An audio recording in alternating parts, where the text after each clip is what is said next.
মাঝে মধ্যে বাচ্চাদেরকে বাসার বাইরেও নিয়ে যেতে হয়, তা না হলে কিটকিটে মেজাজের হয়ে যায়। কি বন্ধুরা, আপনারা কি একমত? একমত হলে কমেন্ট করে জানাবেন। আর আজকে আমরা কনকনে শীতের মধ্যে সন্ধ্যায় বের হয়ে গেলাম, কারণ আজকে আমাদের উদ্দেশ্য হলো বাইরে বসে থেকে আমরা একদম শীতটা উপভোগ করব। আপনারা ভাবছেন কিভাবে? ঠিক আছে, একটু পরে দেখতে পাবেন। আর আমার পাশে যে দাঁড়িয়েছেন উনি হলেন ভাবি, মানে আমার পাশের ভাবি। এই ভাবির সাথে আমার এতটা মনের মিল, বয়সের ব্যবধান কোনো ব্যাপার না, তার সাথে আমার মনের মিলটা এত বেশি। যাই হোক, ভাবির মেয়েরা আবার কাব্য সাহিত্য বলতে অজ্ঞান। তো আর কাব্য সাহিত্য ভাবির মেয়েরা মানে আপ্পি বলতে অজ্ঞান।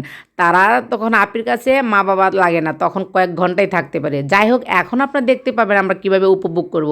এই তো পিঠা, শীত মানেই হলো পিঠা। আমরা খালার কাছে চলে আসছি, একদম চুলার পার বসে বসে গরম গরম পিঠা নিব আর খাবো। আর খালার হাতে স্পেশাল পিঠা হলো ডিম চিতই, এখানে শুটকি ভর্তা, সরিষা ভর্তা, অনেক আইটেমে আছে। তো আমরা বলছি যে ঠিক আছে, বানাবেন আর আমরা বসে বসে খাবো। এইভাবেই আমরা সন্ধ্যাটা উপভোগ করেছি, খুবই ভালো লেগেছে।